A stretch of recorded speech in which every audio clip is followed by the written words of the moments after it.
बिस्मिल्लाहिर्रहमानिर्रहीम। देखती आंखों सुनते कानों, आपको मियां तनवीर अहमद का सलाम पहुँचे। डिजिटल कॉरिडोर में आपको खुशामदीद कहते हैं। तो दोस्तों, जैसा कि आप जानते हैं, हम आपके लिए कहानियाँ, हिकायात और नज़में वगैरह लेकर आते रहते हैं। आज भी हम आपके लिए जो कहानी लेकर आए हैं उसका उन्वान है खूबसूरत रिश्ता। ये एक बेहतरीन कहानी है जो मैं आप सबको रिकमेंड करूँगा कि ये लाजमी मुकम्मल कहानी सुनिएगा। ये हम सब के बचपन और बूढ़े और वालिदैन के मुतल्लिक़ कहानी है। तो कहानी को शुरू करने से पहले मेरी आप तमाम दोस्तों से दरख्वास्त है कि जिन्होंने हमारे चैनल डिजिटल कॉरिडोर को सब्सक्राइब नहीं किया, बराए मेहरबानी वो हमारे चैनल डिजिटल कॉरिडोर को सब्सक्राइब करें और बेल आइकन पर प्रेस करें ताकि हमारी आने वाली हर वीडियो का नोटिफिकेशन आपको मिलता रहे।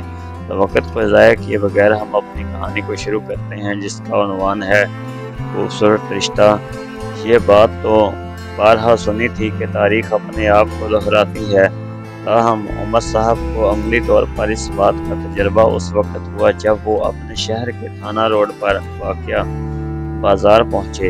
नन्ना हुसैन भी उनकी उंगली थामे हमरा था। वो कदम कदम पर कूद कूद कर अब्बू के हाथ की उंगलियों को अपने दोनों हाथों से खींचता और रोक लेता। दोनों की दुकानों से कभी ट्राली ट्रैक्टर, कभी कार तो कभी गाय भैंस और जंगली जानवर लेने की जिद करता।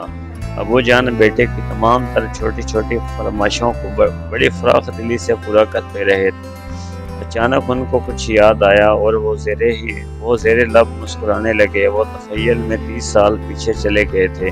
वो खिलौनों की इन दुकानों पर खड़े एक खुशगवार हैरत के एहसास में मुब्तला थे। वो तख़य्युल की दुनिया से उस वक़्त बाहर आए जब हुसैन ने पूछा, अबू जान, आपके मुस्कुराने और चेहरे पर गैर मामूली खुशी की वजह क्या है? आज शाम के खाने के बाद बताऊंगा, तुम मुझे ज़रूर याद दिलाना। अबू जान ने जवाब दिया। हुसैन ने भी याद दहानी का वादा कर लिया। खिलौने खरीदने से फरागत पाकर दोनों बाप बेटा घर का राशन खरीदने किराना स्टोर पर पहुँचे। उमर साहब को अचानक एक बार फिर से खुशगवार सा एहसास हुआ और वो मुस्कुराए तो हुसैन ने पूछा, अबू जान, अब क्या बात है?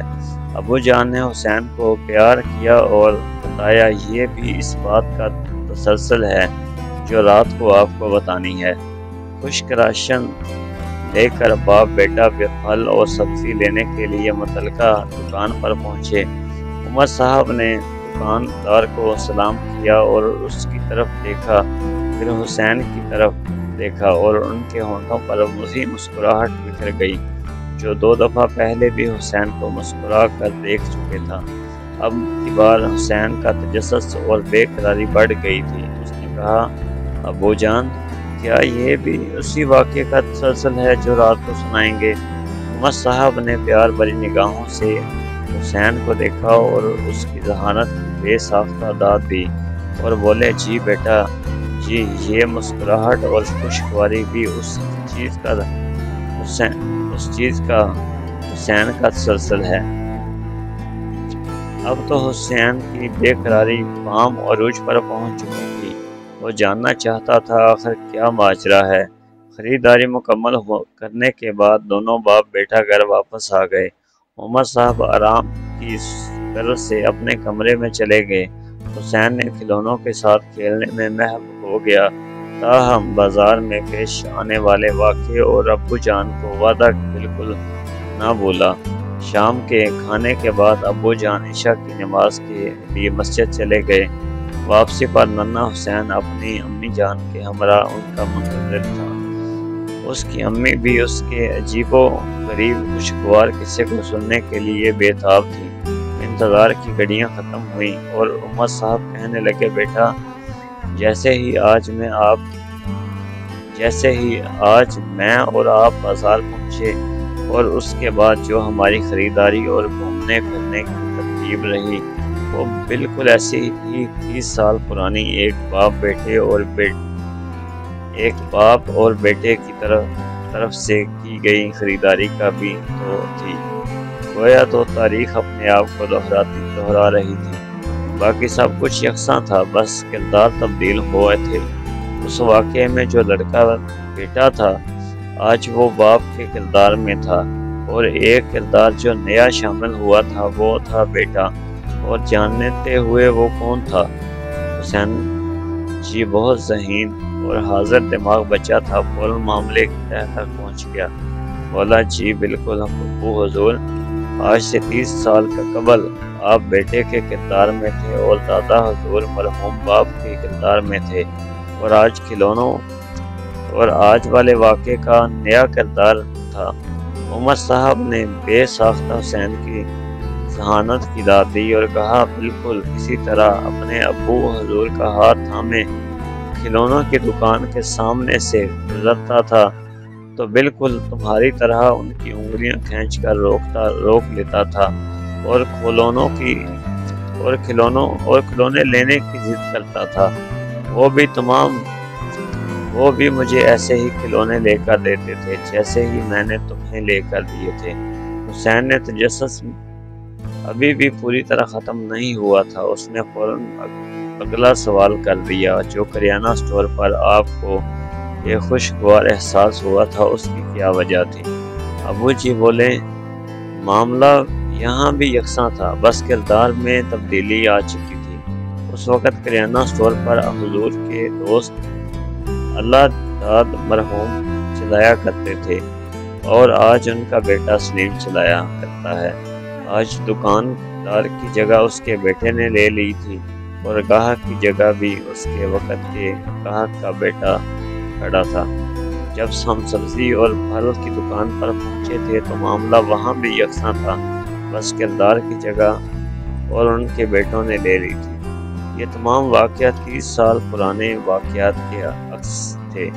میں تاریخ کے اس عجیب اور حسین اتفاق پر خوش بھی تھا اور حیران بھی۔ عمر صاحب کی گفتگو سن کر حسین کی امی کہنے لگیں، واقعی باپ بیٹے کا یہ رشتہ اتنا ہی پرانا ہے جتنا یہ دنیا اور دوستی میں عجیب بے تکلفی ہوتی ہے۔ ہمیں شکر ادا کرنا چاہیے تاریخ کے اس حسین سلسلے کا حصہ بننے میں۔ ہر بیٹا اپنے باپ کا فرد ہوتا ہے۔ تاریخ کے یہ اتفاقیہ موڑ خوش قسمت لوگوں کی زندگی میں آتے ہیں۔ ان کی یہ خوبصورت باتیں سنتے ہوئے ان کی آنکھوں میں خوشی اور تشکر کے آنسو تھے۔ عمر صاحب اور حسین کی امی نے بیٹے کے بہتر مستقبل کے لیے دعا کی اور اسے خوب پیار کیا۔ حسین نے قدرت کا شکر ادا کیا کہ اس نے اس قدر شفیق والدین کی نعمت سے سرفراز کیا۔ اس نے امی ابو سے وعدہ کیا کہ وہ ہمیشہ ان کی توقعات پر پورا اترے گا۔ دیکھا دوستوں، تاریخ اپنے آپ کو ہمیشہ دہراتی ہے، رشتے وہی رہتے ہیں، کردار ہمیشہ بدلتے رہتے ہیں۔ اگر آج ہم کسی سے مل رہے ہیں تو بے شک ہو سکتا ہے وہاں پر ہماری جگہ پر ہمارے والدین ان سے مل رہے ہوں، ہمارے دادا جان ان سے مل رہے ہوں۔ اس لیے تاریخ جب بھی ہے وہ ہمیشہ اپنے آپ کو دہراتی ہے۔ وقت کب پلٹتا ہے، کب کیا کرتا ہے کچھ پتہ نہیں چلتا، لیکن کچھ وقت ایسے ہوتے ہیں جو لوٹ کر نہیں آتے۔ صرف تاریخ بدلتی ہے، وقت لوٹ کر نہیں آتا۔ یہ بات یاد رکھیے گا، دوسروں کو مت کھوئیے گا اور کسی کو تکلیف مت دیں۔ لمحوں کو یاد رکھیں، کیونکہ آپ کی دی ہوئی تکلیف کسی کو عمر بھر کی اذیت دے سکتی ہے۔ کسی کے ساتھ اپنے دوست تنویر احمد کو اجازت دیجیے۔ اللہ ہم سب کا حامی و ناصر ہو۔